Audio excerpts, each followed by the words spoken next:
the difference between hearing and listening is the action you take. So a lot of people hear things, but when you listen effectively, you actually take action that means something to the person speaking. Too many people hear a lot of things and don't do it.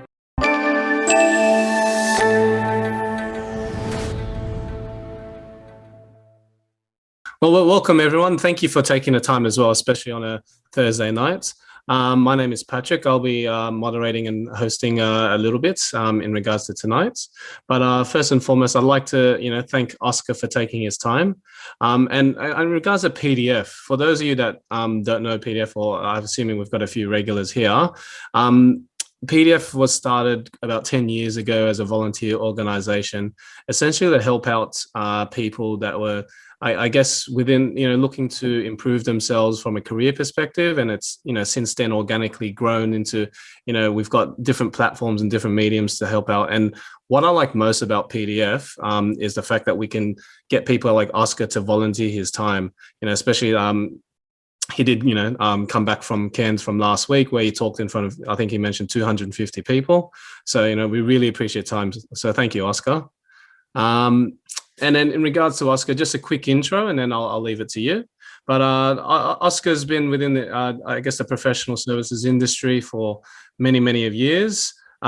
Previously worked at Microsoft as a director, and then since then has gone on to be a, author and host of the Apple award-winning podcast Deep Listening, and also a very, sought-after keynote speaker. He consults with organizations such as CBA, Google, HSBC, Macquarie Bank, Microsoft, to name a few. And I guess one question I had, Oscar, was, during it, obviously you at Microsoft, and then after that you went on to Polycom. What made you, I guess, get into your line of work right now, which you've been doing for, almost the last 10 years? Yeah, take me back to April of 2008, Pat. I was sitting in a budget setting meeting between Seattle, Singapore, and Sydney. In the room in Sydney were 18 people. In Singapore via video conference was 12. There were another 32 on the video conference in Seattle. And we were setting the budget for the next financial year. And at the 20-minute mark, my vice president, who was in the room in Sydney, looked me straight in the eye, and at the 20-minute mark said, "Oscar, you need to stay behind at the end of this meeting." And in that moment, Pat, the only thing I was thinking about was how much money have I got in my bank account, because I'm certainly going to get fired. And for the balance of the meeting, which actually finished early, it was a 90-minute meeting, and it ended up finishing at about the 55-minute mark.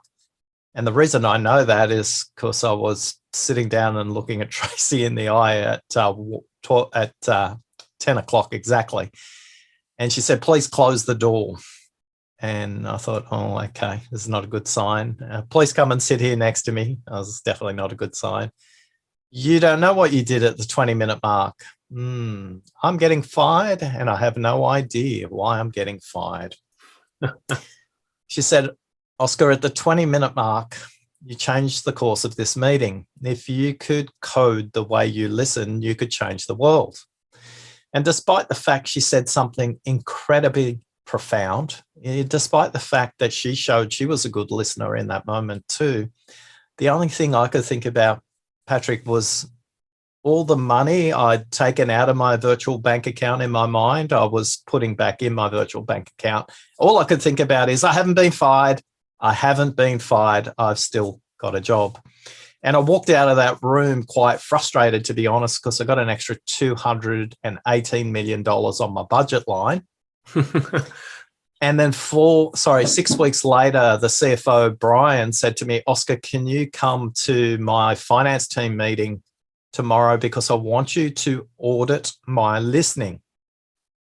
Okay. And I went, "Brian, have you been talking to Tracy? What's this listening caper thing all about? I got $218 million extra on my budget. I've got to figure out how to market, sell, get out across Australia next year." He says, "Oscar, I'll make it really easy for you. It's not a request. I'm telling you to." So I went, "Oh, okay.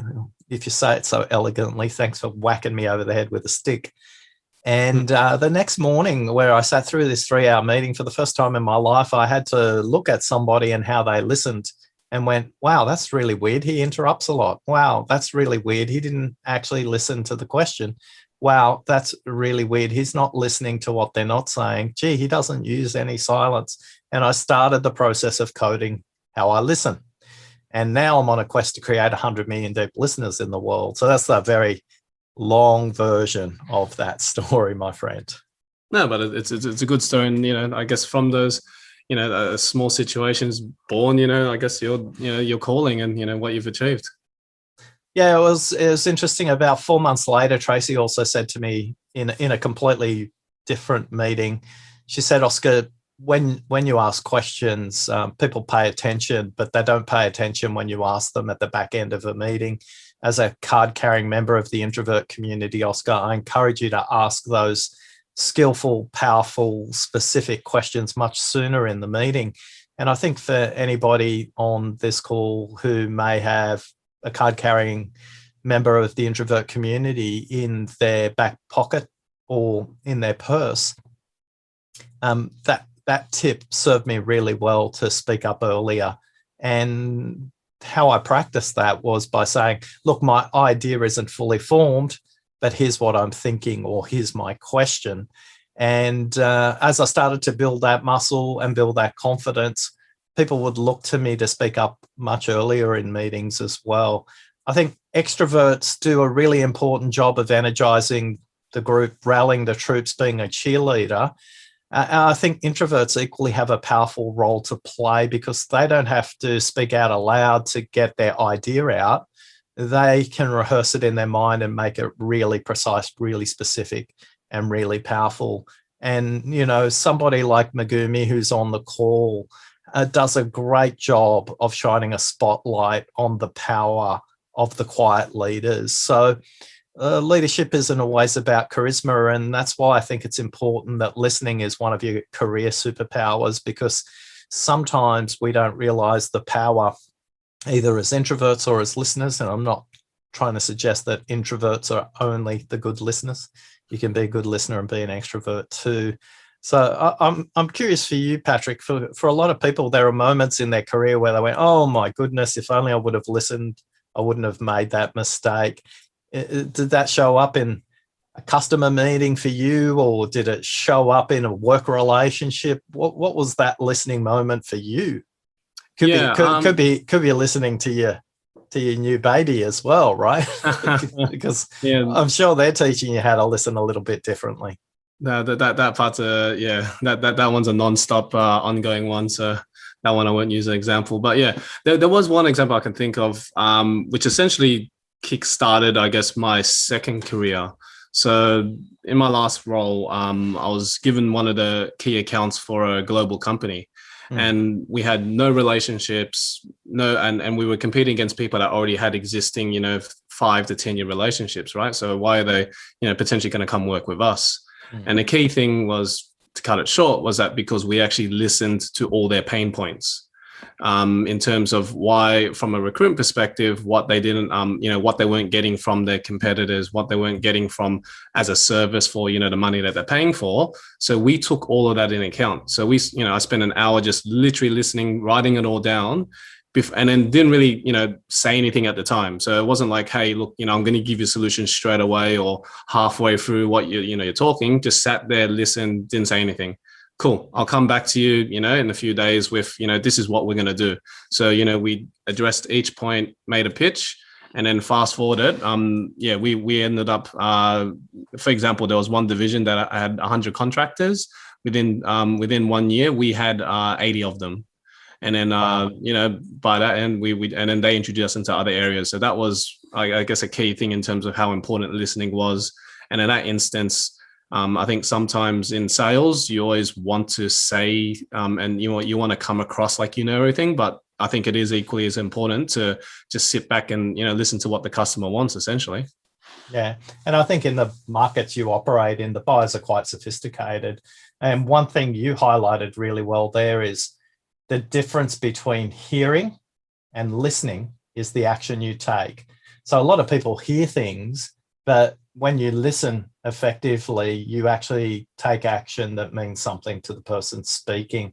Too many people hear a lot of things and don't do it. A really good example of that are customer satisfaction surveys and employee engagement surveys, where people get asked and have to fill in forms repeatedly, but nobody's really taking action when it comes to listening. I'd love to ask the group a question right now, Patrick. Definitely. And let's have some fun. Let's play with the chat. What's one thing that really frustrates you when other people aren't listening to you? I think pop that in the chat. It could be about where their eye contact is. It could be about where their mobile phone is. It could be about the time of day that people are having the conversation. It could be about having to repeat yourself. In the chat, what's one thing that really frustrates you when other people aren't listening to you? Hey, Oscar, would you mind sharing that screen, sharing your screen so everybody can see like in the big... Oh, you can just pin me there and Okay, yeah. put me in the spotlight there. There we go. Does that make it easier for everyone? Yeah, that's it. Thanks, Washington, for the technology help. So what's one thing that really frustrates you? Pop that in the chat.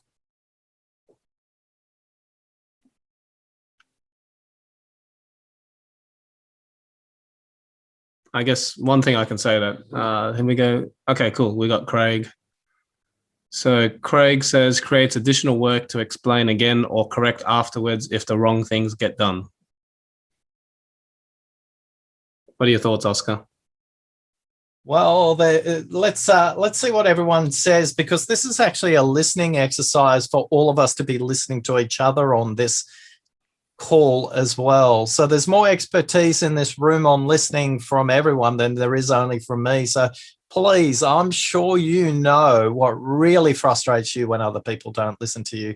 With no training whatsoever, we all know when people aren't listening to us. And I think what it will do is help you understand the different ways people get frustrated when it comes to listening. Because here's the dirty little secret.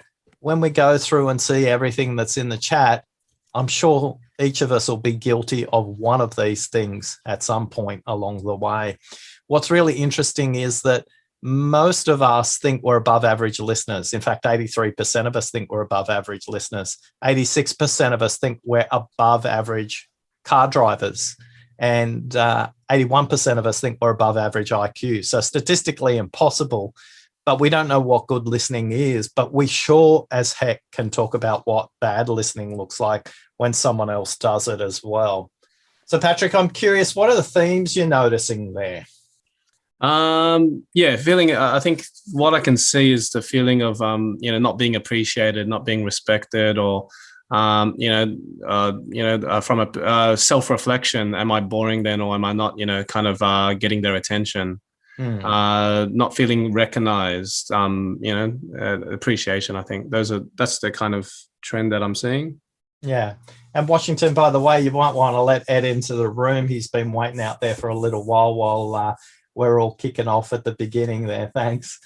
I think one of the things you want to notice first when it comes to your listening preferences is, do you listen for similarities or do you listen for differences? Most of us aren't even conscious of this. When it comes to listening, we have different colored glasses when it comes to our listening. And for most of us, if we're taught in a Western education system in the English language, the education system actually teaches you to listen for similarities, and you take this bias into your workplace. Now, an exercise I want you to do right now, reading and listening have a lot in common. The speed at which you read, your comprehension, all these things can be improved just like listening can. And what I want you to do is, when you read all the comments, were you drawn in to the comments that were similar to you, or were you noticing the ones that were different? So just in the chat, again, put the letter S for similarities or D for differences. Do you think you consistently listen for similarities, or do you think you consistently listen for differences? And I'm going to give you another dirty little secret. Neither is right or wrong. I'm going to talk about when they are appropriate effective and productive when it comes to your listening orientation. So again, we're seeing a good chunk of S's coming through there. A lot of people looking, reading, listening for similarities. And Patrick, that shows up in our workplaces as groupthink when it's done ineffectively. Everybody kind of says the same things, they use the same language, they come to the same conclusions, and we rarely solve the systemic problems. Now, listening for similarities is really good when you're trying to drive cohesion, collaboration, consistency. But when it comes to listening for differences, you want to make sure you're hearing from voices that are outside the norm. You want to start to listen for voices that not necessarily are always heard. Listen carefully for those voices that don't say anything. Are you consistently bringing them in? And when you see divergent opinions, are you ignoring them because they're not from your professional background? Maybe they're not from your cultural background. Maybe they're not even from your age group. Maybe they speak a completely different first home mother tongue to you. And a lot of us dismiss opinions really quickly. You know, one of my heroes, I guess, is a basketball-loving ophthalmologist. His name is Dr. Wei-Ling Lee. And on the 30th of December 2019, Dr. Lee sent a WeChat message to his 5 basketball buddies from college. And he said to them, be careful. There's a SARS-like virus that is killing our elderly. Look after your elders. Look after your grandparents. And about 6 days later, Dr. Wei-Ling Lee got a knock on his door from the Wuhan police, who'd seen the message on WeChat and told him to take it off, to remove the message. It was wrong. And being a man of ethics, he was given a couple of days and he said, look, I have to think about it before I take it down. And for the next couple of days, he was continuing to look after patients in the Wuhan hospital, but unfortunately, he contracted the coronavirus himself. And between the time he sent the message and the 6 days where he contracted corona, and eventually only 9 days later, he passed away, the virus spread from Wuhan to Milan, and the virus spread from Wuhan to Seattle on the west coast of the United States. And the rest is history. And I think before we judge the Chinese authorities too harshly, what do we do with opinions that we disagree with? Listening is the willingness to have your mind changed. Listening is being open to exploring possibilities rather than discovering options. And for many of us, we're just not even conscious that we are listening for similarities or we are listening for differences. Patrick, I didn't get a chance to look at yours in the chat. What's your primary default when it comes to your listening? Yeah, similarities. Because I think as well, me being in a sales role, that's kind of my job, right? To look for cues of my clients to make sure that they can, I can build a good impression with them in a short period of time. So looking for similarities in that sense, which now you're making me realize might not always be the best thing. Well, here's the thing. When you want to form a connection, similarities are important. But when it comes to creating value, you need to be different, don't you? And you just showcased earlier on how you listened carefully and came up with a very different proposal for this client in the recruiting space, and you were successful there. By the way, there's no real formal Q&A at the end. I encourage questions all the way along. And between Washington and Patrick, they'll keep an eye on the question that is coming through on the chat, and I'll be happy to answer them now or at an appropriate time where I'll discuss that as well. One of the things we want to be conscious of when we're great listeners is being flexible enough to make a choice. And the choice is this.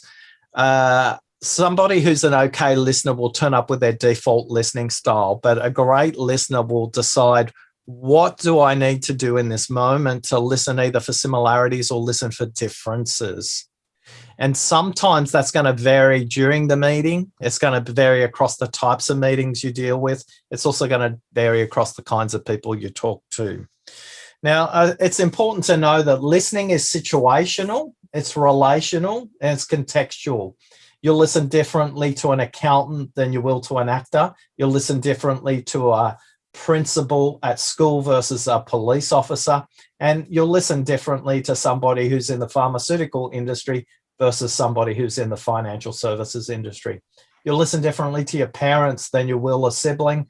You'll listen differently to your children than you will to your nieces, nephews, and extended family.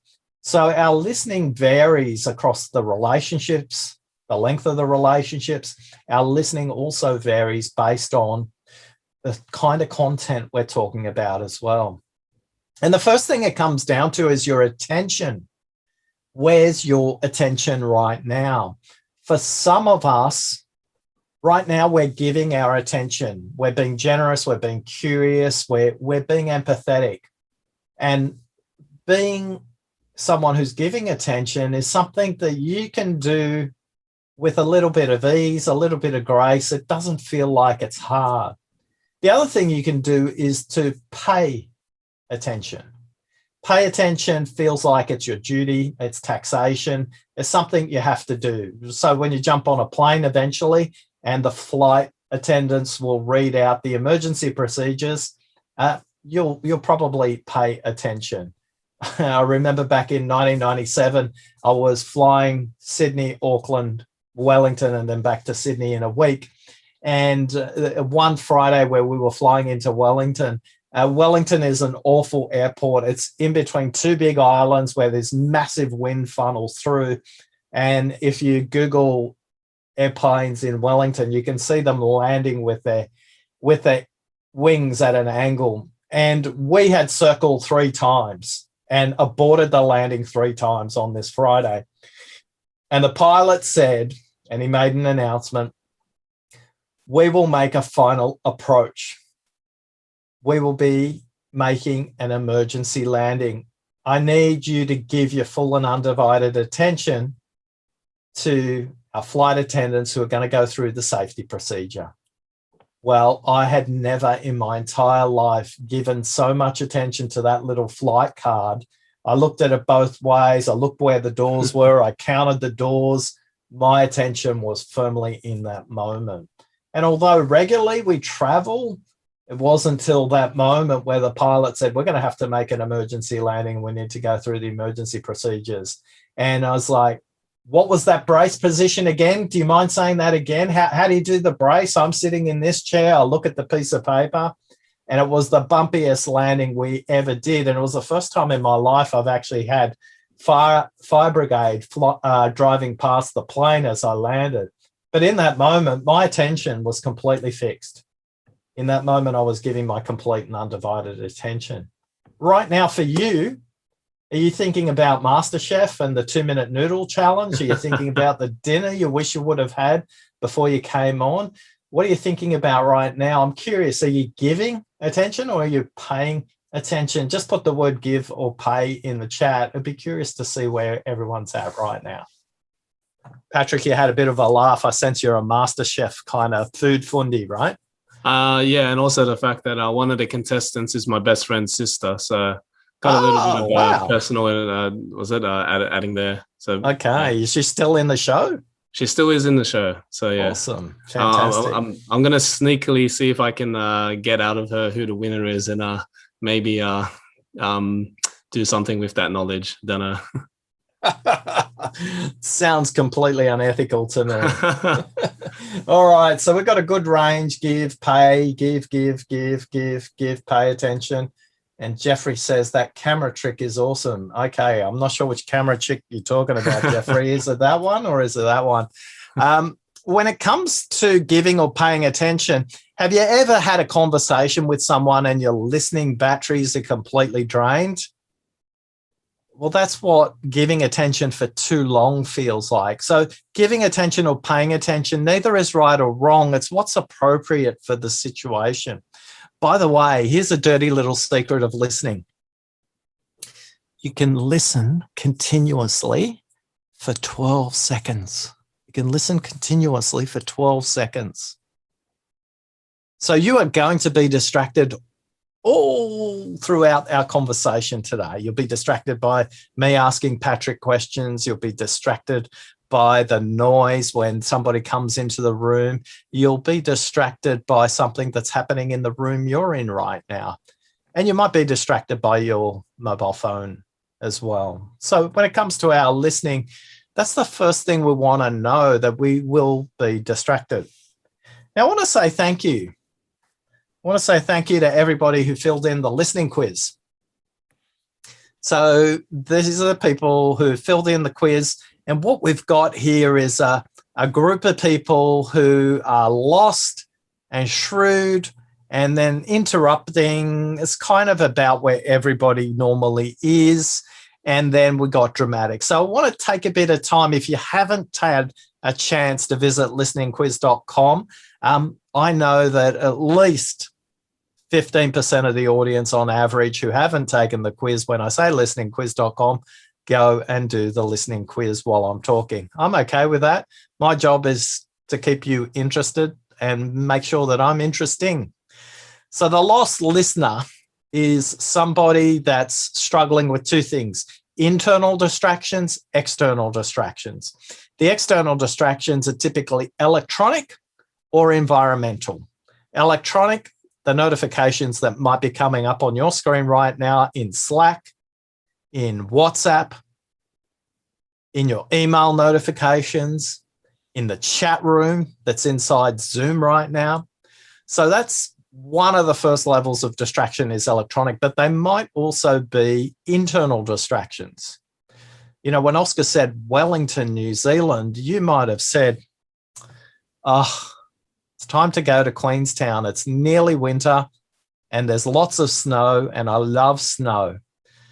And the last time I went to New Zealand and went skiing, wow, that was amazing. And you start to drift away and you think about the trip to New Zealand and you're lost. But lost listeners also show up as people who turn up to a meeting. They don't know why they're there. They've been invited, but they're not sure why. The people being polite and inviting them. So here's a tip if you're one of the lost listeners in the group. If you've been invited to a meeting and you're being polite and turn up, before the meeting kicks off, just ask the host this question: what's your expectation of me during this meeting? What's your expectation of me during this meeting? If you're a lost listener, that's a great question to put into your back pocket. Honestly, it's not a question for the host. It's a question for you to help you focus during the meeting. So when you get lost and distracted, you got to remember, this is my purpose in the meeting. Because a lot of people don't ask that question at the beginning of the meeting. By the way, Patrick, did you take the quiz? I did. All right, don't tell us anything about yourself. We'll come back. I was about to, but yes, I'll refrain. All right, the next level, or the highest level in this group, is interrupting. The interrupting villain is the quiz show contestant that presses the buzzer really early. They value productivity and time, but in answering the question early, they generally answer the wrong question, and they take away, they erode, they frustrate the other person, and they ultimately take away trust in a relationship. If you're an interrupting listening villain, just remember this: count 1, 1,000, 2, 1,000, 3, 1,000 when they draw breath. When they draw breath as the speaker, that's not your commercial break to let them know how great you are and how fast you are and how quick you are. Now, interrupting listening villains, they want to engage quicker, faster, and get to the outcome as quickly as possible. It's okay, but you will do that at a price, and the price is the relationships that you erode. And if you really struggle to count 1, 1,000, 2, 1,000, 3, 1,000 in your head when they draw breath, count 1, 1,000, 2, 1,000, 3, 1,000 while they draw breath, and bite your tongue at the same time. You will definitely not interrupt. So when it comes to our listening, most people can spot an interrupting listener really, really easily. But the next villain here is the shrewd listening villain. And the shrewd listening villain is the opposite of the interrupting. They'll lean back. Now, imagine this was the closed captioning, because they don't say much, the shrewd listening villain. The shrewd listening villain listens carefully, gives you great face, And you lull them into this state where they kind of talk. But what they can see is you're trying to solve their problem. You're so shrewd that your closed captioning goes, oh my goodness, I am an expert in this field. This is such a basic problem. Oh my God. I've solved that. But you don't say it out aloud. You just say it to yourself. And then you say, I've already thought about 2 problems they haven't even anticipated. I wish they'd hurry up because I'm really smart and shrewd. But what the other person, the speaker, can see, they can see the cogs going on in your wheel as you're trying to problem solve for them.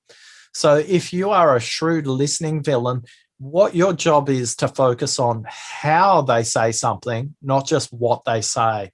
Too many shrewd listening villains are too busy problem solving that they end up solving the wrong problem because they're like a doctor that doesn't fully listen to the patient's symptoms. That might be you. The final listening villain is dramatic. The dramatic listening villain is somebody who loves to connect emotionally. Patrick mentioned this earlier on. He likes to find out what's in common between him and the person he's trying to build a relationship with. Unfortunately, the dramatic listening villain makes it all about them.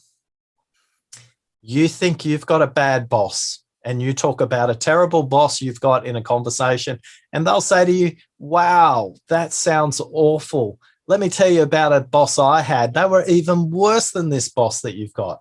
Oh, you're going through a terrible merger that's all over the place. I've had a worse merger than that. And for many of us, what we're trying to do is form a connection, but we're being sympathetic rather than empathetic. So for many of us, just knowing who our listening villain is quite often enough for us to start to make a difference. Now, Patrick, what are your villains? But before you tell us, Patrick, let me tell you mine. Okay. So I'm a shrewd listening villain at work, but at home, I'm a lost listener. And on Sundays, we have the in-laws and the outlaws and the family over for lunch. And my 2 brother-in-laws just bang on about religion. That's all they talk about. They're like this. They go on and on about the same thing pretty much every Sunday. It's the religion of Canon versus the religion of Nikon. They can't convince each other that anything, and all they talk about is f-stops and ISO and all this stuff and automatic versus manual. And occasionally they humor me and ask me a question, and I go, I don't know, my camera is my iPhone. But I'm completely lost in that conversation, Patrick. What about you? What sort of villains show up for you? So according to the quiz, my primary one is a dramatic listener. Mm-hmm. So it's interesting because listening to you, obviously, and the way you mentioned it is a lot more clearer than I think what I was reading. But I think it's like you said, the sympathetic versus empathetic at times, because as I mentioned, part of my job is 99. The only people I talk to now are either my clients or pretty much my kid who can't talk. So it's pretty much my clients, right? So a lot of the times it is trying to build that connection, and then talking, and obviously with the the current situation, just trying to find the common sort of scenarios and things that we've done. Otherwise, the secondary one was the shrewd listener. Yeah. And look, a lot of people often ask, Oscar, what's the difference between sympathy and empathy? Sympathy is you saying you feel the same way as them. Oh, Patrick, I feel terrible for you. As opposed to, hey, Patrick, I can acknowledge that that's tough for you. The second one is empathy. That means you're not transferring your emotion onto them. You're just acknowledging where they're at. And for many of us, sympathy is something that we get into too quickly, and it's not often productive. So what we want to do is acknowledge the situation for them rather than saying you feel exactly the same way for them as well. So, for many of us, knowing the difference between sympathy and empathy is really critical. If you want to understand more about this, the highly recommend the work of Brené Brown in any of her books. She spends a lot of time talking about the difference between sympathy and empathy. And occasionally sympathy is useful and productive, but rarely is that the case. So what you want to do is acknowledge how they're feeling, but not necessarily saying you feel the same way in that regard as well. For many of us, we don't even realize that there's 5 levels of listening. And I just wanted to spend a wee bit of time today on that, Patrick. But before I do, are there any questions in the Q&A panel that we should be chatting about, or Washington? You've already answered one of them. Robert asked about the difference between sympathetic and empathetic, which you've already answered, which was good. Any other question, guys? It's okay if there isn't. Yep. And thanks for the link to Brené Brown. And my guess is that that is the video where Brené describes the difference between sympathy and empathy. Am I correct? I got a big head nod there from Amy. Yeah, it is. Awesome. Yeah, it's a great video. How long is it? About 4 minutes? Oh, you're going to do a bit of Googling for me There's a now? short one. No, I don't know. I watched it before. Yeah. Awesome. So here's a question for you. What's the cost of not listening inside the organizations you work for or work with? Pop that in the chat box. What's the cost of not listening in the organizations you're part of?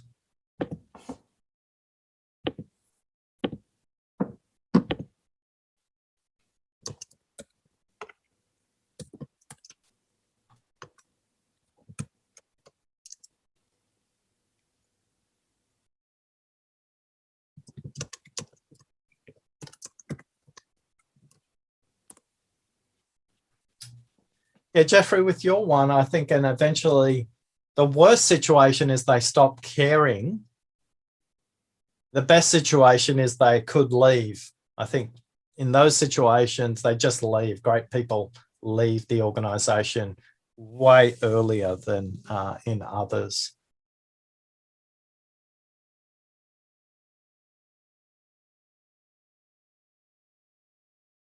Jeffrey, any in there that you noticed that surprised you?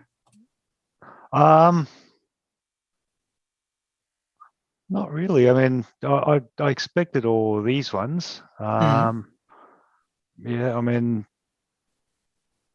yeah, pretty much. I think, well, you know me, I believe listening is probably one of the most important skills that you must have, and probably one of the most underrated skills, especially in a career like, especially in an area like sales. So yeah, so I'm certainly one of those that believe that listening is probably the center of what every great leader should be doing. Yeah, and look, for Hannah, for Ed, for Penelope, Lucy, Rachel, Christine, Cyrus, love to hear from you in the chat. Robert, there's a range of really consistent voices. And if you host meetings where there's a large number of people, make sure you listen in the chat for the people who haven't spoken up as well. I think great insight there, Lucy, and Megumi, thank you. And Avi, thank you. And Ivan, and Pat, and Miguel. But there's a lot more of us. And honestly, I know the answer. It's really important that you put your answers in so the group can learn from each other. And the wider the range and the more diverse costs, that we can start to think about listening in a really, really different way. And when it comes to listening, most people think that listening starts with the speaker, and it's the wrong place to start. Listening starts by listening first to you, and most of us aren't ready to listen to ourselves. Most of us have some kind of noise playing in our head, and we can't pay attention to the speaker because we are listening to the noise. It could be the last conversation replayed in our head about someone we're just speaking to now. So for many of us, do not focus on the speaker before you start. Focus on yourself. Switch off your electronic notifications. That's the first step. In our database of 1,410 people, we know that people who switch off the notifications increase their listening by at least 50% and get 2 hours a week back in their schedule. 2 other tips is drink a glass of water every 30 minutes. I missed that one. We're up to 44 now, so I'm going to have a glass of water. And then 3 deep breaths. 3 deep breaths. If you practice those 3 things consistently for 90 days, you'll get 4 hours a week back in your schedule. So for many of us, we're not even aware of that. The next level of listening is listening to content. When you listen to content, it's what you see, it's what you hear, and it's what you sense. Everybody probably does a great job of hearing in black and white where they see in color. So one of the things we want to do is extend our range of listening. For many of us, we see in colors, but we listen in black and white. Where you can make a big difference is start to sense. Listen for emotion. Are people speaking from this part of the voice, or are people speaking from this part of the voice? I'm saying exactly the same words, but I'm saying it in quite a very different way. A lot of people say to me, oh, Oscar, COVID sucks. I can't read body language. Well, I can tell you what, you can learn a lot about people in this little triangle here, from the eyes down to the chin. The great thing about COVID is you can stare at someone through a webcam. They don't even know you're staring at them. If you want us to have some fun, see if you can figure out what color my eyes are. When you get distracted, just focus on my eyes, see what my eye color is. Here's a little tip. My left eye color is slightly different from my right eye color. So when you get distracted today, just have a look at my eye color. Now, when it comes to listening, if we go back to the 12th century, back in China, when they were teaching the emperors in their teenage years, they taught them about Ting. And the Mandarins were teaching them about Ting. Now, I am not a native Mandarin speaker. I am not from that culture. And if you pronounce Ting one way, it means to listen. And if you pronounce Ting another way, it means to stop speaking, to stop. Now, in the West, we love deconstructing things. But in the East, well, this is a unified character. And this is explaining 6 elements of listening: how you see, how you hear, are you present, are you focused, are you being respectful, and then finally, how are you right now? Are you listening to the feeling in their voice? I'm curious, which one of those 6 dimensions of listening do you think you could improve on? Pop that word in the chat. Maybe simply go, what's the one thing you want to focus on in terms of Ting for the balance of our time together? Pop that in the chat.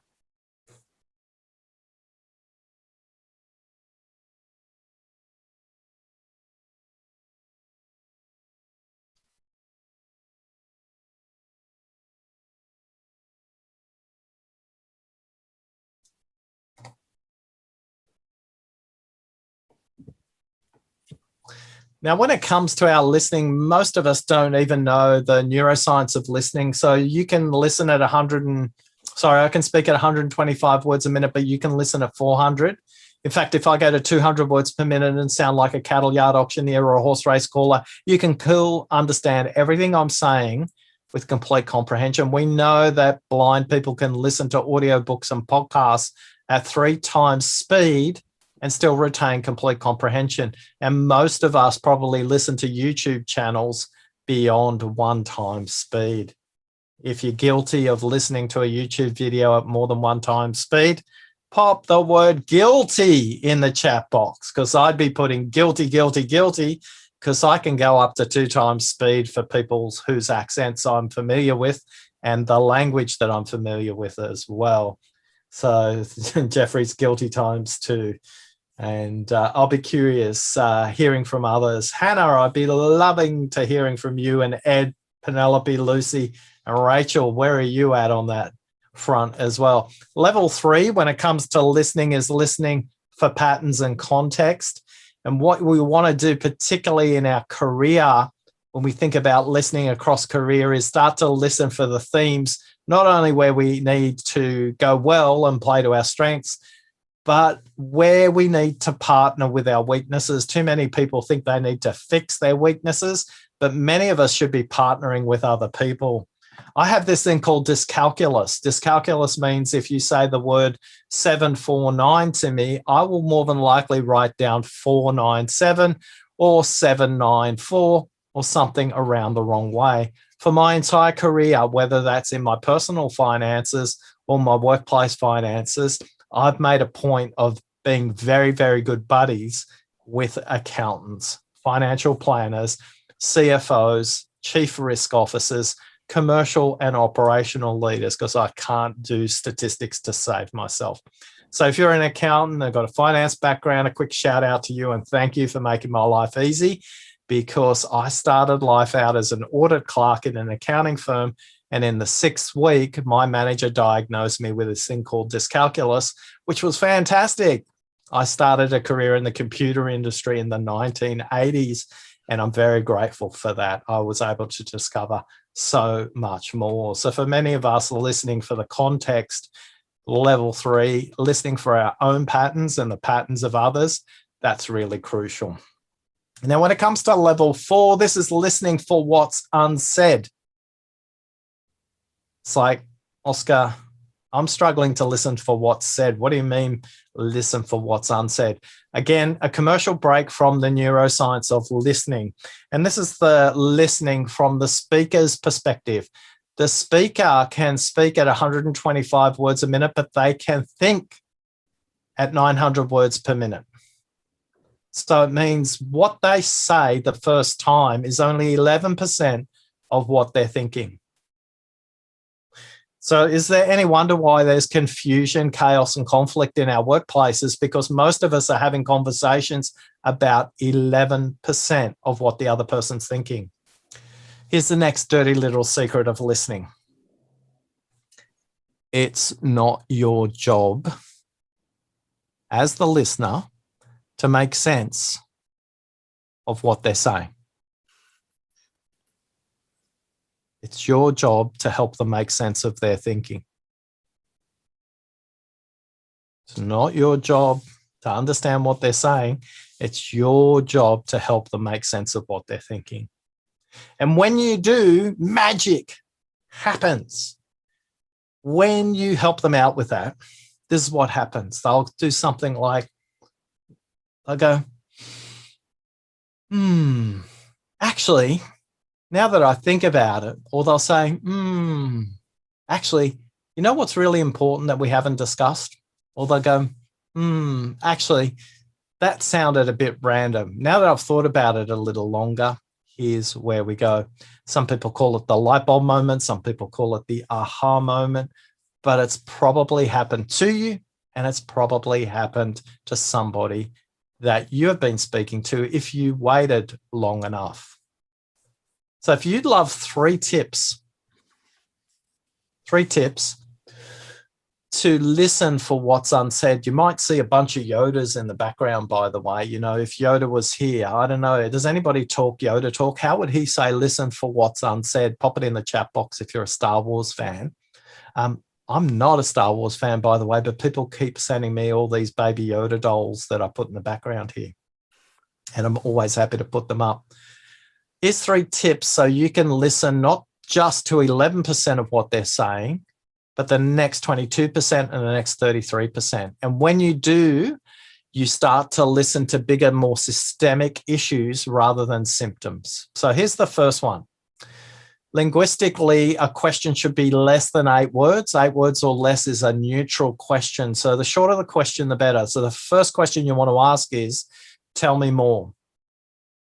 Or make it your own and say, I'm curious, tell me more about that. Or, wow, tell me more. Make it your own. The first tip is tell me more. The next one, and what else? Now you can use these interchangeably. You can use one first and the next one second. But by using these words, you will get them to speak the next 125 words. And they will have that moment where they go, thanks, Jeffrey. I've actually solved it myself. We can make this meeting shorter. Thanks a lot. Or thanks, Washington. That was great. Now that I think about it, I've got 2 alternatives. I'm going to go away and work on alternative 1. Now, the third tip is really powerful. So be careful with this one. This is so powerful that it can either feel like you're intimidating the witness in a court case, or it can be liberating. This is the shortest of all, but used effectively, it's the most powerful. So listen carefully to this one. Here it comes.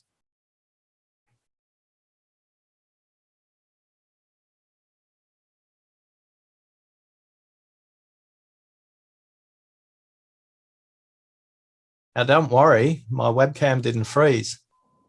There's no coincidence that silent and listen have the same letters. And if you just pause, they will fill in the gap and they will discover their own insight in that moment. So those 3 tips, if you wanted to take one photo today of a screen or a screenshot, this is the one I'd be taking if I was taking a screenshot today. These are the 3 power questions that you can get to listen to what's unsaid. Now, there's 5 levels of listening, and too many of us just listen for what people say rather than what they mean. So I want to tell you a story about Jenna. Jen is a mum in Ohio in the United States, and her 6-year-old son, Christopher, came home from school one day at the age of 6 and said, "Mummy, I'm so excited. We learned maths today." And she said, "Honey, what did you learn about maths?" And he said to his mum, he said, "I learned that 3 is half of 8. And she thought she misheard him. And she said, "Christopher, honey, could you say that again?" And he said, "Yeah, Mummy, 3 is half of 8. She put her hands in her head because she was a kindergarten teacher and she's now raising her children at home. And she went to the cupboard, grabbed 8 M&Ms, lined them up on the kitchen table, 4 in one row, 4 in the other, picked up her son, put him on the kitchen table and said, "Christopher, honey, here's 4 M&Ms. Here's 4 M&Ms. Unfortunately, 4, not 3, is half of 8. And he leaps off the table and said, "Mummy." And he goes and grabs a piece of paper and he draws the figure 8 on this piece of paper. And it kind of looks like this. And what he does is he grabs a piece of paper, draws the 8, he folds it in half. And then he folds it in half again. And then he tears it in half.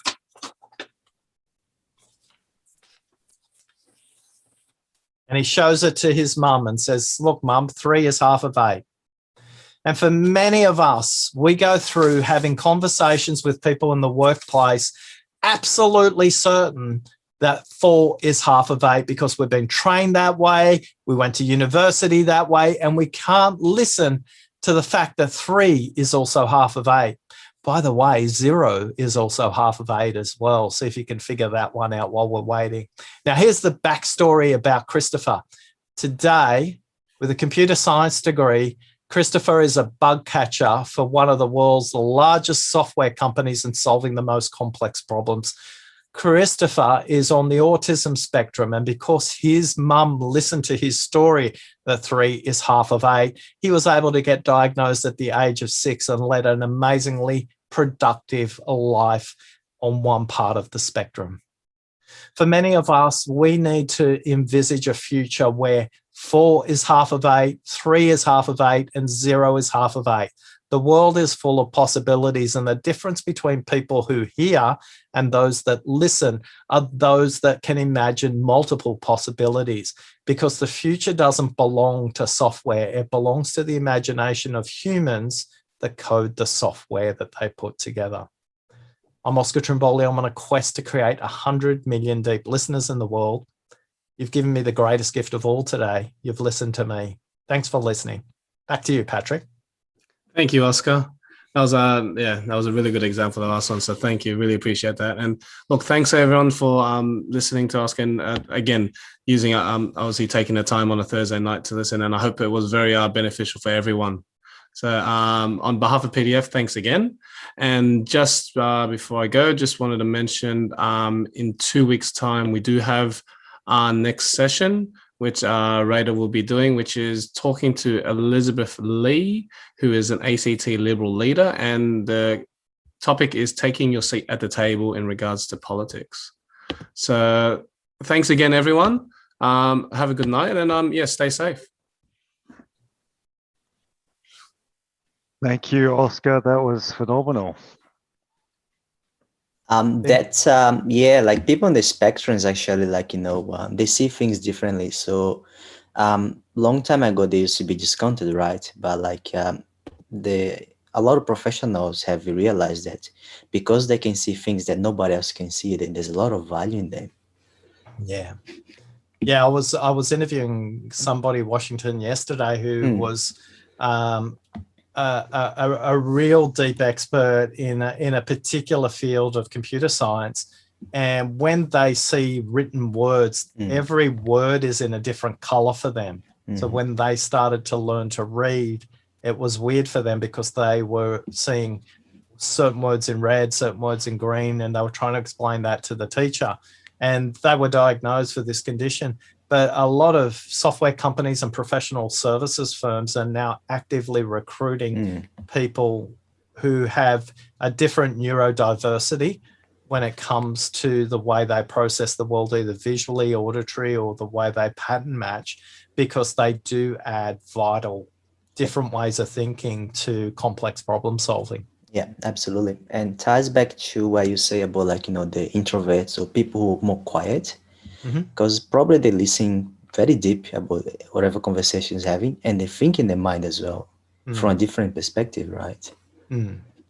Yeah, and they also excellent at synthesizing, so they can take complexity and put it into a framework. They can take complexity and put it into a sentence. They can put it into a story. They can put it into a sequence, and they help make sense of it for the room much faster. And it's not to say they're better or worse than an introvert or an extrovert. It's just which is useful in the moment. Yeah. And I think, like, you know, that's why, like, we are easy to discount diversity. So I used to work in the public service, and, like, you know, unfortunately, public services, you know, told us about the one that speaks the loudest get the attention, unfortunately. And then, but I tell you, like, the most the people the most talented people are the one that are actually very quiet. I think there's only 2 leaders that appreciate those people, and they were like both women, and they would give credit. Like, after the meeting finished, she know who the quiet people were. She would have a second meeting with them, and that's where, like, the best policies would come out from. Yeah, and it's an insightful leader. And by the way, if you want to see a beautiful distillation of what quiet can do, Megumi, who was on today, has written a really powerful book called Quiet Leadership, and does a great job of interviewing quiet leaders, not just in Australia, but globally as well. And she's very skillful at helping introverts find their voice and be appropriate and effective where sometimes they might be shy and detached.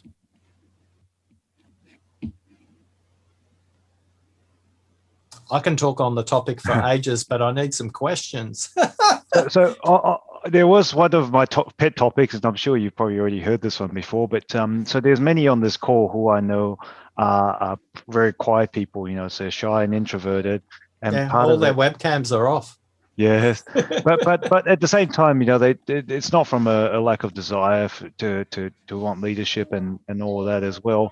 But how do you hang on, darling? Sorry, bring her into the call, Jeffrey. Let her say hello. All right, come on, say hi. Oh, sorry, say hi, Didi.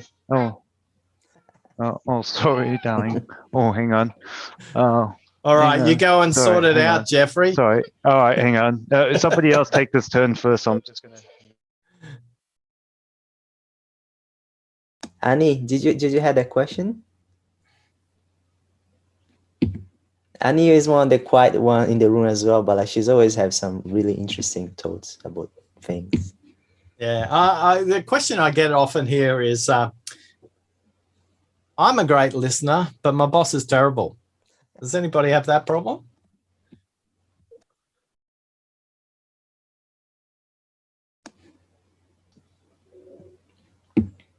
how do you so what would advise in such a situation, like, because like I think it's something that we fail to realize as well, that maybe something that we not communicate as well as we should, right? Could you rephrase the question there, No, Washington? like I should say, like yeah, I'm guilty of that sometimes as well, that especially in the past, that trying to explain something and people just like I feel that people not listen to it. But sometimes I would be thinking that maybe the way I phrase it or frame it was not adequate for them to listen to it. Yeah, I think, Washington, you probably have a preference to communicate a particular way. So some really basic examples is some people talk in stories and some people talk in statistics. Some people talk about the past, some people talk about the future, some people talk about themselves, some people talk about the group, some people talk about internal, some people talk about external. Of all of those things, what do you think your preference is when you communicate? Is it about the detail? Actually, no, I tend to go straight to the point, I guess. Yeah. Yep. So one of the things you want to become conscious of is it's great to communicate from your preference, but it's more useful to communicate to their preference. So if they prefer statistics, you want to start with statistics. If they prefer a story or a framework, start that way. Do they prefer to draw on a whiteboard or on a piece of paper and make a diagram of it? Talk to them in that way. So I think if you can meet them in the middle, so that's in a one-on-one situation. In a group situation, the simplest way to do is always speak to story first and statistics second. Story opens up the mind, connects with them emotionally because they can find meaning in the story, and then you use evidence in there to get the rest of the room that's about sequence and detail. So too many of us communicate only from our preference and we don't have any kind of flexibility because, again, it's back to, do I listen for similarities or do I listen for differences? I listen in a default and you communicate, you speak in a default. So one of the things you want to notice is if you don't know the group, make sure you tell stories. So what did you notice about me today? Am I about stories or statistics? I think you're like a storyteller, I would say. Okay. Did you hear any statistics today? Just a few key points there. Yeah. So with a group I don't know, so I don't know this group, I'll always start with a story. What was the very first story I told today? Can you remember? It was when my boss said to me she wants to see me at the end of the meeting, right? Yes. Yeah. Yes. So that's the first story that I would tell, because it's a story that kind of underpins everything we go to when it comes to listening. But then I talked about the neuroscience of listening and the 125-400 rule and the 125-900 rule. So for those people skeptical about stories, then we start to give them some statistics, some data and some evidence. And that way you're talking to everybody in the audience there. Yes. And for me, like, I think the most dramatic point was about the airplane thing. That one, really, I'll remember you for that story, man. Absolutely. There you go. I bet you never remember the 125-400 rule. I bet you never remember the 125-900 rule, but you will remember flying into Wellington. Yes. And if you've ever flown into Wellington, you can picture yourself in that story, because I've never landed in Wellington on a very smooth landing. I notice Miguel's got his hand up. He could be saying goodbye or he could have a question. I'm not sure. We'll find out soon enough.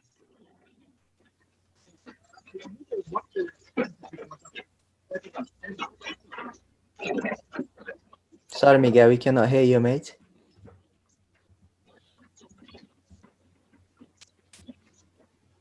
He's practicing his silence. Hello. Aha, yeah, we can hear you now. Yes, that does need a bit of practice, I have to admit. Sorry, I'm like, I have to confess though, you mentioned before I ask my question, I have to confess that once you said the 4 types of listening villains, and the first one you brought up was Lost, and you came right after that story, I was YouTubing like epic Wellington crosswind landings. And what did you see? It's pretty epic. I remember this, what you've said. Anyway. Well, do you want to share one of the YouTubes in the chat so that everyone can have a giggle along as well? I'll stay on topic before I probably share one. But one of the stats that struck me is mentioned like the 11% of what people say that you listen. How can you ensure without having to be that guy who always puts his hand up to clarify that the 11% that you got of the person's message actually matches the 11% they intended to show? Because you know about the 80-20 rule and how 80% of the substance comes from 20%. So I can imagine that the speaker actually intends for only that 11 or 20% to be the core message. How can you make sure that you're on the same wavelength without having to be that guy who's always having to clarify things and always getting the wrong thing? Yeah, and I think there's an assumption there that the person speaking actually knows what they mean the first time. So many linguists will say that the first 2 to 3 minutes is purely rehearsal. They haven't actually configured the way they speak effectively. Now, the way you may know they have is maybe they've written it down in the past, maybe they've put it in a document. So one of the great parallels for this is why Amazon don't use slides in meetings, and they have long form documents presented. So at the beginning of the meeting, you just read, everybody reads in silence about what the idea that's being presented. Now, one of the things you do when you type a document up is you edit your document. You would never present the first thing you write, yet there's a supposition that the very first thing you say is what you mean. And linguists will say that you need to get to about the 3-minute mark before you're coherent. So when you think about that, that's 125, 125, 125. So you've got to get to about 375 words before you can get to coherence. Now, if you have some kind of expertise in the topic, you may be able to frame it more specifically. But for the vast majority of people, if you're dealing with the following: complex, collaborative, creative, constrained situations, which I would say probably defines the working environment of pretty much everybody on this call, you can actually think it up to 1,600 words per minute. So the maths gets worse. The first 125 words you say is only 5% of what you mean unless you're incredibly rehearsed. So the phrase you want to be good at, one of the things there, Miguel, that you're going towards is this. A lot of people think that good listening is like therapy in the workplace, and it's not. A very good listener in the workplace is actually a skillful interrupter. And in that context, what you want to do, if they've said something and you want to understand what that means, a question I practice really often with people is, if that was a subject line in an email, what would that sound like? And then they get the 125 words down to less than 8. And I guarantee you what those 8 words are compared to the original 125 words, the meaning is radically different. So you don't have to be the guy that always says, tell me more. Could you expand on that? I'm curious what else you're thinking about on this topic. Sometimes you want to get them to abbreviate. You want to get them to shorten. You want to be like a book editor that helps a writer get a whole bunch of words into a very clarified position. Another technique that's used is, so if that was a book title, what would it be? If that was a newspaper headline, what would it say? What would the movie trailer version of that be? And then that way, again, it gives them the opportunity to distill what they're saying into much fewer but more impactful words. But your job is to create the space for them to do that, Miguel. Interesting. So in that context, though, do you feel that it's actually a journey of going together with them? So you actually have this continuous bouncing ball where you say, if I understand right, if I understand you correctly, then is X or Y what you mean? And then you actually work together with the speaker to help that happen? Yeah, so that's kind of the language you're using is a kind of bit biased from your perspective. Your job is to help them. So when you say what I heard or whatever, you want to get them to the point that they're describing what they mean rather than what they say. So what they say the first time, again, rarely what they mean. I'll give you a really practical example of this. I was doing a workshop in 2015 in Melbourne in a really, I can remember it like it was yesterday because it was a really narrow boardroom. It was really dusty. Have you ever walked into one of those rooms where they've got whiteboard marker dust still dripping off the dusters and it's falling all over the place? And it just feels claustrophobic. And it was just before 1 o'clock. And I know this because we were having lunch. And we'd gone around the room and I'd asked the group to describe this organization. I said, describe this organization as an animal. And everyone described it. It was like a bird of prey. It was a sea eagle. It was a seagull. It was swooping. It was fast. It was all of that. And I was looking directly at the CEO. And there was one person who hadn't spoken up. She was from finance. Her name was Elaine. And I just turned to her. I didn't say anything. And I just put my hand out. And Elaine said, I thought it was obvious. And that's all she said. And I just slowly moved to a side to encourage her, but not move towards her. I didn't say anything.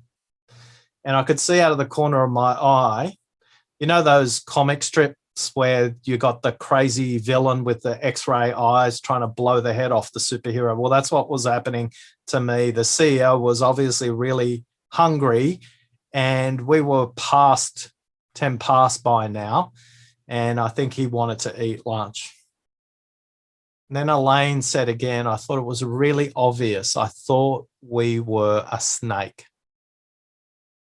You could have heard a pin drop in the room. So the whole room has said, we're a bird of prey, we're a seagull, we're fast moving, we're all these things. She says the group is a snake. Now, this is important about listening for unsaid and listening for differences. And I just put my hand out a little bit further. And I didn't say, tell me more. I didn't say, what do you mean? I just put my hand out a bit further. And then she continued and she said, I thought it was obvious we are a snake. In the past, we have shed our skin and adapted for what the client needs. But we've forgotten to shed our skin and we've become slow and we have become heavy and we can't adapt in the way we have in the past. Now, for most people, when I say snake in the West, they associate that with negatives. There's a whole story in Christianity about people being tempted by a snake and Adam and Eve and all of that. But you see, Elaine was from China, and in China, the snake has a very different meaning to those in the West. And it wasn't till 1:35, Miguel, that conversation stopped because the group realized that Elaine was actually right. Well, they weren't a swooping seagull, eagle, beautiful bird of prey.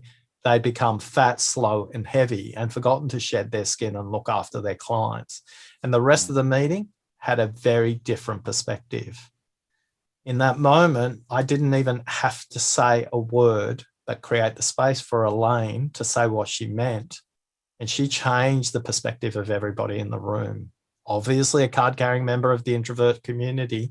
And I'm still dealing with the laser beam in the back of my head from the CEO who didn't get to eat his salad sandwich in the moment. But those extra 35 minutes completely changed the trajectory of the rest of the day. And more importantly, for this software company, their export strategy as well. So sometimes the most powerful way you can help somebody say what they mean is by saying absolutely nothing to them. That's pretty powerful, Oscar. If I could go back to the question I was trying to formulate before my little one came in. Miguel, the master of all the elephants in the room, like he's got so much photographic action happening. It's amazing. All right, Jeffrey, I interrupted. Back to your question you were formulating. Is your daughter okay? That's actually my son. But, Is your son okay? No, he's fine. He's fine. He was just looking for mum. So what I was trying to get it to was that for those who are introverted and and are quieter, how do you make your listening? How do you use your listening skills to, I suppose, make up for that shortfall, right? I mean, it's one of those important skills that's overlooked, but at the same time, how can you use it to help you gain an advantage in the workplace if you're someone that don't speak a lot or a bit quieter? I'm going to talk about two contexts: one-on-one context and group context. Which one do you want to go with first? Let's go for the group context first. Okay.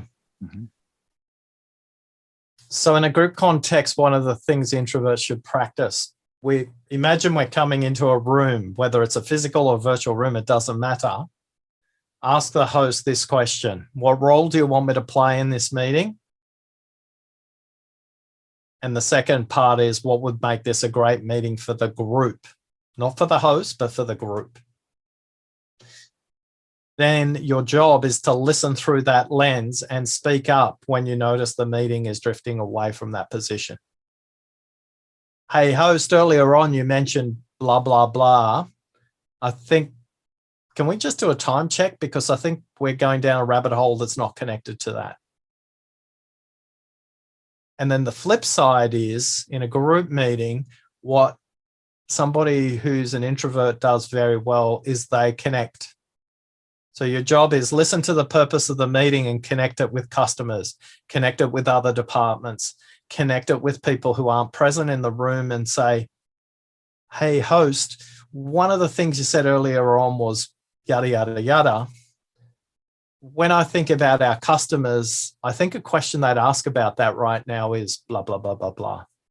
So oftentimes we think there's something at risk if we speak up and provide our opinion.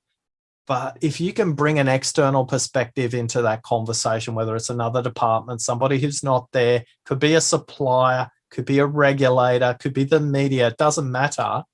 It's easier for extroverts to ask a question on behalf of someone else quite often than it is for them to ask the question on their own behalf. Now, I'm curious, Jeffrey, if you could use that in real life yourself. Yeah, definitely. I think that would be very helpful. So, yep. All right, we're at 22 past the hour. Let's go to 25 past. And I'm sensing the energy is going down in the question departments. I'm really grateful for everyone staying behind, because guess what? The biggest learnings are at the end of the conference when the person comes off stage and everybody walks up to ask a question. And the really useful learnings is the Q&A after, don't you think?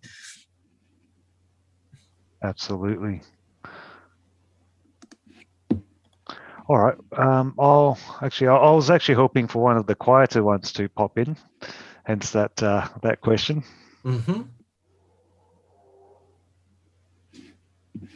Pat, what's happened on MasterChef, mate? Not sure. I just had to go attend to my little one, so that's why I had to step out. He's not sleeping well, but yeah. I guess one question I have, right, is in regards to, because I think when you're, sorry, what I'm trying to say is when in the sales environment, the listening aspect obviously is clearly important, right? But I guess what's something, I think, from your perspective that you've seen that makes maybe someone stand out a bit more than, or differentiates from the others, maybe from a listening perspective?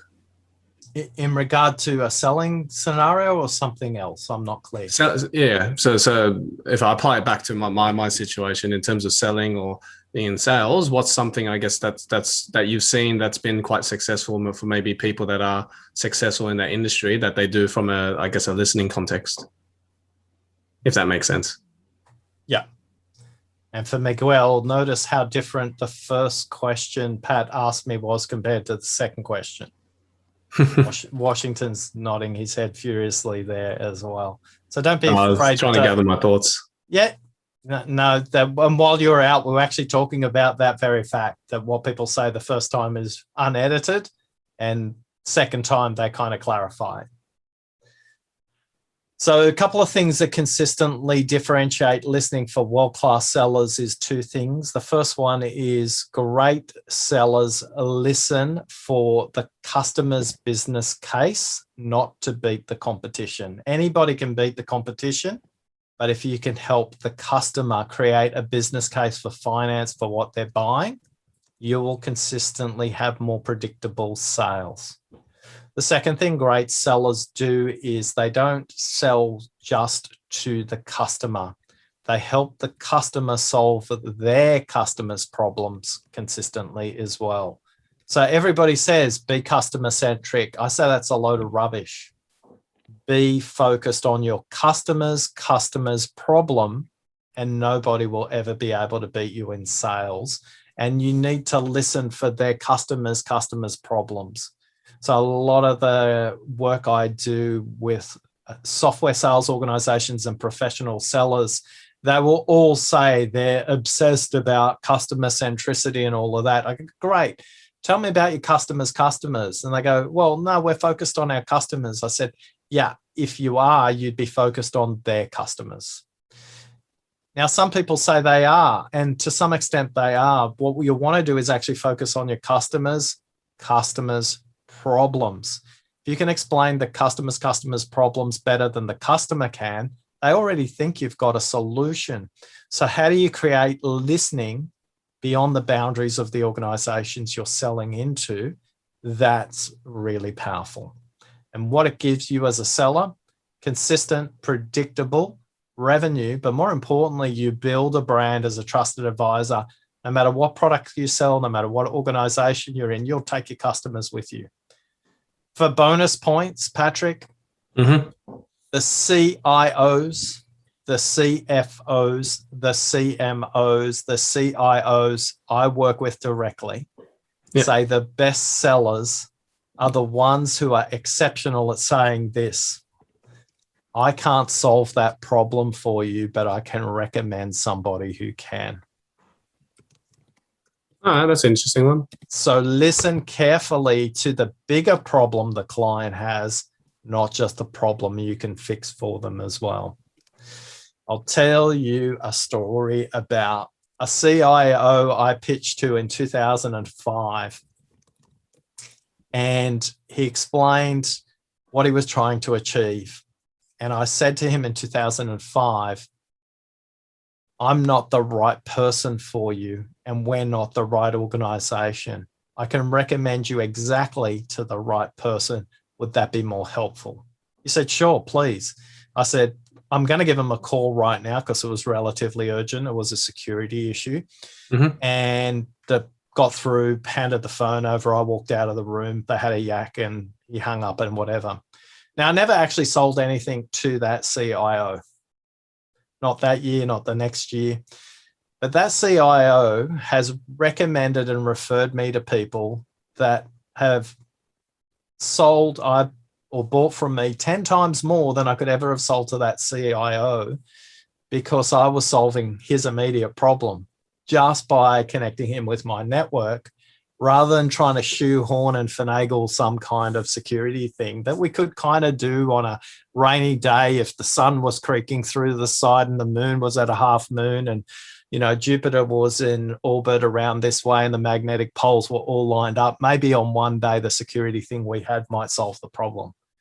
But I was listening for his bigger problem, and it wasn't what we could provide. And by me recommending him immediately, literally, here's the phone, here's this person, that generated a lot of goodwill for a long term. So for bonus points, double bonus points, set up Google Alerts, first name, last name of the client you're working with and their organization name. And you'll be surprised what pops up there and gives you a reason to go and ring the client, congratulate them, or think about a problem they're working on as well. Thank you. Pleasure. There's a bit of free consulting. That's it. Miguel, what's the next photo, mate? We've got the elephant in the room. What's the metaphor for the last one?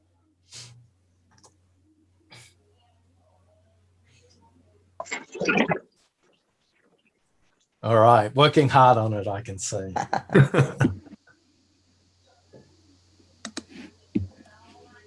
All right. For those of you listening on the recording, I hope you've been listening at 2 times speed.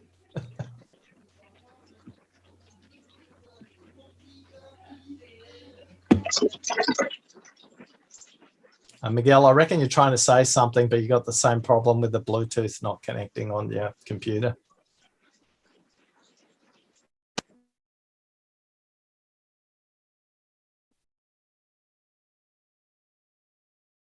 Okay, he's muted, he's unmuted. No, it's okay. It's okay, Oscar. I'm all good. Just been listening in.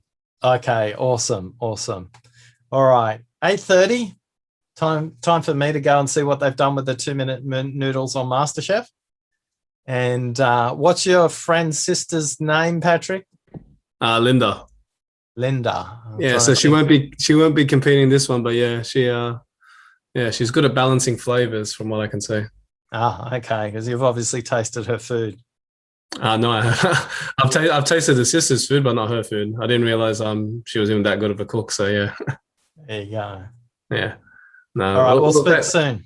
Thanks again, Oscar. Really appreciate it. Thanks for listening. See you, mate.